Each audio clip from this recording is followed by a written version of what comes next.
حضرت عثمان ابن حنیف کہتے ہیں میں نبی پاک کے پاس بیٹھا تھا تو ایک نابینا صحابی آئے، عرض کرنے لگے یا رسول اللہ صلی اللہ علیہ وسلم میں نابینا ہوں، میرے لیے دعا کریں، اللہ مجھے آنکھیں عطا فرمائے، دعا کریں۔ اب حضور نے پتہ کیا کہا؟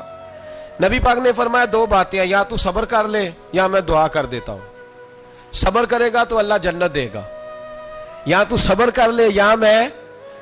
صحابی بڑے پیارے تھے، کہنے لگے یا رسول اللہ جنت تو اللہ اپنے فضل سے دے گا ہی، میں نے نہیں صبر کرنا، مجھے آنکھیں چاہیے، اور پھر یہاں آ کے صبر کروں، این خزانے کے پاس جا کے صبر کروں؟ حضور میں نہیں صبر کرتا، آپ دعا کریں۔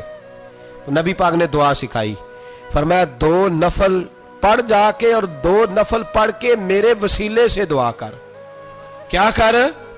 اللہ سے کہہ کہ اے اللہ میں تیرے پاس تیرے رسول کا وسیلہ لے کے آیا ہوں، اور پھر کہنا یا محمد انی توجہت علیک، کہنا ہے محمد صلی اللہ علیہ وسلم میں آپ کے وسیلے سے اللہ کی بارگاہ میں حاضر ہوں، اور پھر اللہ سے کہنا کہ اے اللہ تو اپنے نبی کی سفارش میرے حق میں قبول فرما۔ کون سکھا رہا ہے؟ بولیے کس کو؟ بولیے۔ کہا جا میرے وسیلے سے جا کے دعا کر۔ حضرت عثمان کہتے ہیں وہ چلے گئے، دو نفل پڑھے، حضور کے وسیلے سے دعا مانگی۔ فرماتے ہیں وہ چلے گئے پر ہم کوئی نہیں گئے۔ آپ کیوں نہیں گئے؟ تو صحابہ کا نظریہ بتاتا ہے کہ وہ گئے اس لیے نہیں کہ ہم حضور کا معجزہ دیکھ کے ہی جائیں گے، کہتے ہیں ہم گئے نہیں۔ تھوڑی دیر گزری تو وہ صحابی جو اندھے گئے تھے جب واپس آئے ہیں تو اللہ نے انہیں آنکھیں عطا فرما دی۔ گئے تھے تو نابینا تھے، آئے تو بینا ہے۔ میرے نبی پاک صلی اللہ علیہ وسلم کا توسل، حضور کا وسیلہ خود حضور نے سکھایا ہے، خود نبی پاک نے، اور صحابہ کرام علیہم رضوان اس مزاج پر پورے عامل تھے۔ حضرت عمر فاروق صحابہ میں ایک دانشور شخصیت کا نام ہے، علم کے لحاظ سے، عمل کے لحاظ سے، بصیرت کے لحاظ سے، تقوی کے لحاظ سے ایک بڑی انفرادی اور منفرد شخصیت ہے۔ حضرت عمر کے زمانے میں قحط پڑ گیا، بارش نہیں ہوتی، حالات بڑے دگرگوں ہیں، پریشانی ہے۔ لوگ سیدنا فاروق اعظم سے پوچھتے ہیں حضور اب کیا بنے گا؟ جو میں نے پہلے حدیث آپ کی خدمت میں عرض کی وہ ترمذی اور ابن ماجہ سے، اب جو حضرت عمر کی روایت عرض کر رہا ہوں یہ صحیح بخاری میں موجود ہے۔ حضرت عمر فاروق رضی اللہ تعالیٰ عنہ کا زمانہ مبارکہ، قلت آ گئی، قحط آ گیا، بارش شدید ہے، صحابہ پریشان ہے۔ جناب عمر فاروق رضی اللہ تعالیٰ عنہ سے کہتے ہیں حضور کرنا کیا ہے؟ حضرت عمر پہلے تو خاموش رہے، پھر حضور کے چچا جناب عباس کو بلایا، کوئی بات نہیں کی، جناب عباس کا بازو پکڑا اور کھلے میدان میں لے گئے۔ حضرت عمر دعا کرتے ہیں اور پوری امت کو دعا کا طریقہ بتلاتے ہیں۔ حضرت عمر کہتے ہیں اگر قبول کرانی ہے تو یہ طریقہ اختیار کرو، اگر اللہ کی بارگاہ میں دعاؤں کو مستجاب کرانا ہے تو یہ رنگ ہے جو امت مسلمہ کو میں سکھا رہا ہوں۔ حضرت عمر نے جناب سیدنا عباس رضی اللہ تعالیٰ عنہ کو کھڑا کیا سامنے اور دعا فرمائی، اللہم انا نتوسل الیک بنبیک، اے اللہ ہم تیری بارگاہ میں تیرے نبی کے وسیلے سے دعا کرتے ہیں، فتسقینا، ہمیں بارش عطا فرما۔ ہمیں کس کے وسیلے سے؟ حضور۔ اور پھر کہا اللہم انا نتوسلک بام نبیک، اے اللہ ہم نے اپنے نبی کے چچا کے وسیلے سے بارش عطا فرما، اے اللہ ہمیں اپنے رسول کے چچا کے وسیلے سے، حضرت عباس کے وسیلے سے بارش دے۔ صحابہ کہتے ہیں جب ہم گئے تھے دعا مانگنے تو خشک سالی تھی، اور جب گھروں کو آ رہے تھے تو ہمارے کپڑے بارش سے بھیگ چکے تھے۔ اللہ نے بارش عطا کس کے وسیلے سے؟ حضرت عباس۔ اچھا یہ بات یہاں قابل غور ہے، حضرت عمر کے وسیلے سے بھی دعا ہو سکتی ہے، دعا سیدنا عمر فاروق کے وسیلے سے بھی، لیکن حضرت عمر رضی اللہ تعالیٰ عنہ نے نبی پاک کے چچا، چونکہ حضرت عباس جب آیا کرتے تھے تو حضور کھڑے ہو کے استقبال فرماتے تھے آپ کو دیکھتا ہوں تو مجھے اپنے والد کی یاد آتی۔ حضرت سیدنا عمر نے بتلایا کہ میں اس کو لے کے جا رہا ہوں جو نبی پاک کے زیادہ قریب ہے، جو حضور کے زیادہ قریب ہے، ان کے وسیلے سے دعا فرمائی۔ امت کو کیا درس دیا؟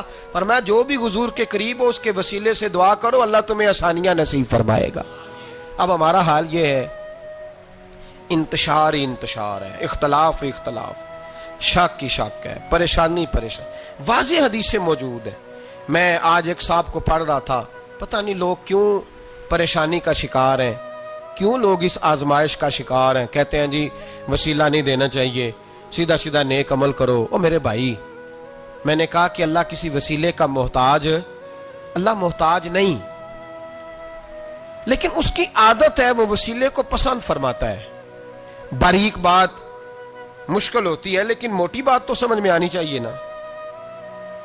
کوئی شخص ایسا ہے جسے اللہ نے بغیر ماں باپ کے وسیلے کے پیدا کر دیا ہو، حالانکہ اللہ پیدا کرنے پہ قادر حضرت آدم کو کیا ہے نا، حضرت حوا کو، جناب عیسیٰ علیہ السلام کو بغیر باپ کے پیدا، لیکن یہ اس کی عادت، وہ جب پیدا کرتا ہے تو ماں باپ کے وسیلے سے پیدا کرتا ہے، پھر جب روزی دیتا ہے تو پھر بھی کسی نہ کسی، کیا اس نے حکم دے دیا؟ روزی کون دیتا ہے؟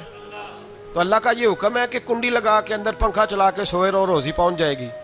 کہتا اٹھ، کوئی سبب پیدا کر، باہر نکل، محنت کر، وسیلہ بنا۔ جو آدمی کہتا ہے جی میں کپڑے سی بھی خود لیتا ہوں، استری بھی کر لیتا ہوں، دھو بھی لیتا ہوں، اس سے سوال یہ ہے کہ بنا بھی لیتے ہو؟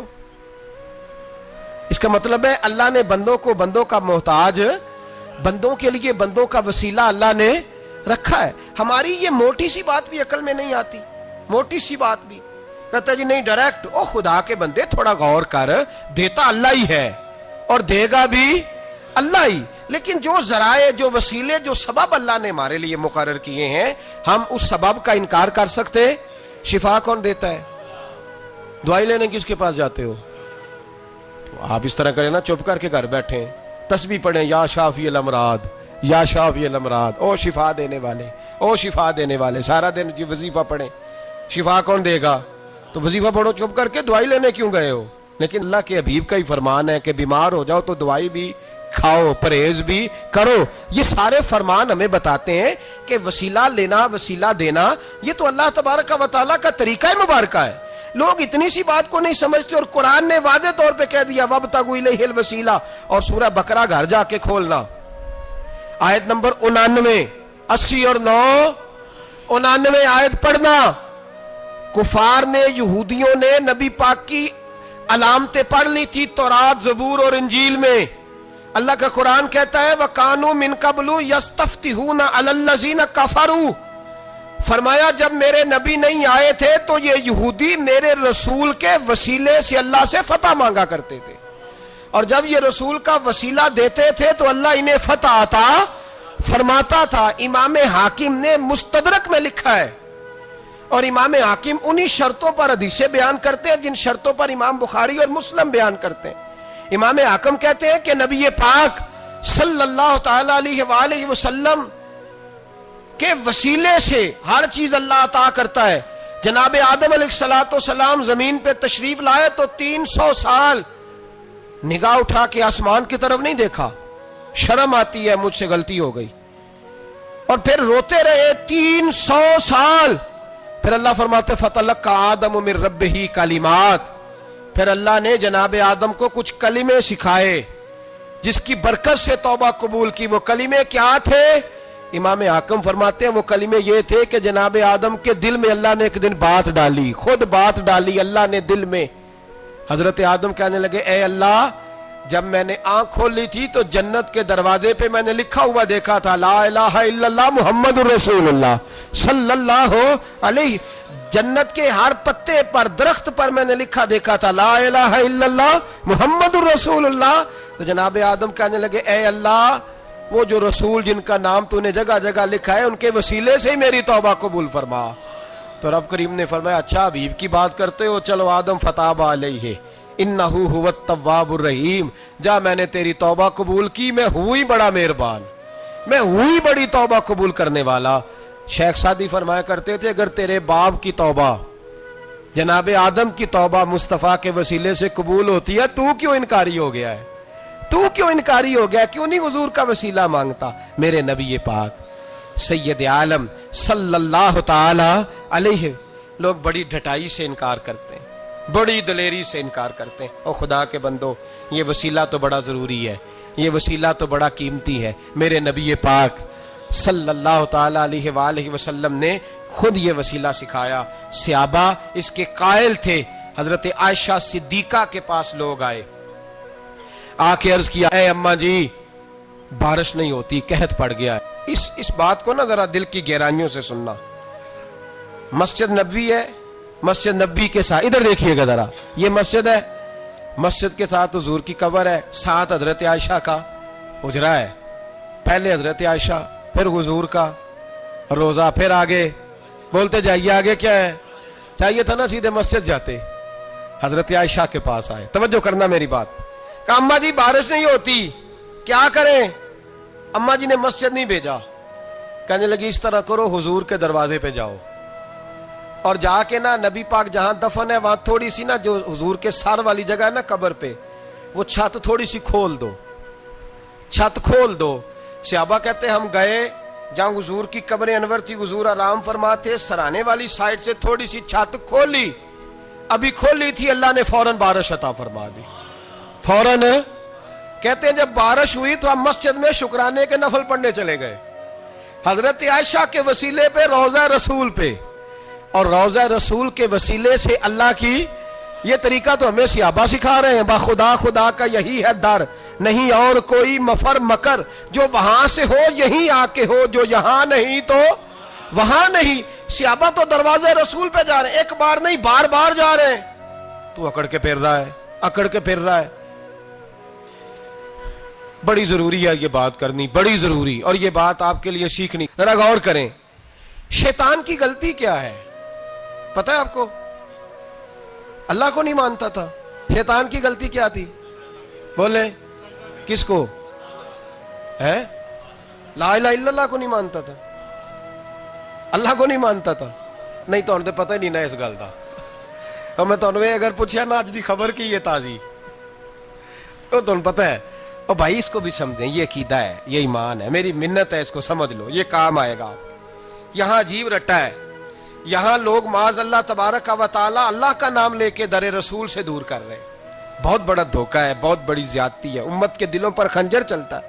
اور میرا تو کلیجہ پھٹتا ہے جب میں ایسی تحریریں پڑھتا اور سنتا. یار تو کیا بیان کر رہا ہے, ڈر اللہ سے مرنا نہیں, نبی پاک کو منہ نہیں دکھانا, تو کیا کر رہا ہے؟ بتا نا شیطان کی غلطی کیا تھی. وہ تو صاف ستھری بات کر رہا تھا, یا اللہ ایک نہیں تو لاکھ سجدہ کرا میں تجھے کرتا ہوں. اللہ نے فرمایا ادھر آنا, میرے محبوب کو سجدہ کر. کہنے لگا نہیں کرتا. فرمایا فخرج فإنک رجیم, نکل جا تو لعنتی ہے. جو حضرت آدم کو وسیلہ نہ مانے وہ لعنتی ہے, اور جو روضہ رسول پہ کھڑا ہو کے کہے میں نبی کو وسیلہ نہیں مانتا, جو دروازے رسول پہ پہنچ کے کہے میں نبی پاک کو وسیلہ نہیں مانتا, جو مصطفیٰ کے وسیلہ ہونے کا انکار کرے, تو کہتا ہے کہ دنیا میں وسیلہ نہیں مانتا. اللہ تو قیامت کے دن بھی کہتا ہے جو مصطفیٰ کے پاس سے ہو کے آئیں گے میں بخش دوں گا. شفاعتی لآل الکبائر من امتی, حضور فرماتے ہیں موٹے موٹے گناہگار آتے جائیں گے, کالی کملی کے نیچے چھپاتا جاؤں گا, جنت میں بھیجتا جاؤں گا.